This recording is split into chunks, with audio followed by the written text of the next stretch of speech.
Sir, halilo pala sir. Huwag niyo kalimutan. Anong sa linggo? Yung pisa sa amin.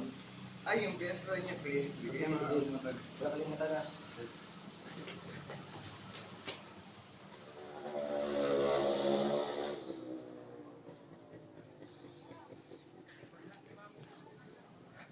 Uy, hold on na.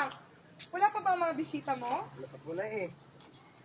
Hindi ka naman ata sisikot din nun, kuya. Class yata yung boss mo. Hindi yun yung tipong pupunta sa barong-barong.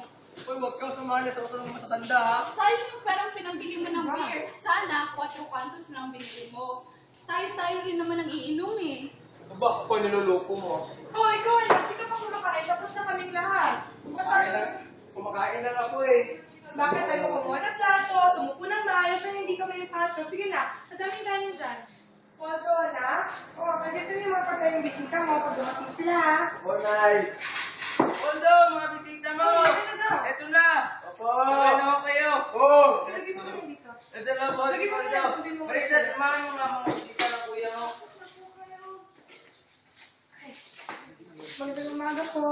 Ay, akala ko hindi na kayo dalasin. Ito ba, may gulay ako na sa inyo. Ay, maraming salamat po. Ay, Nay, ito po pala yung boss ko.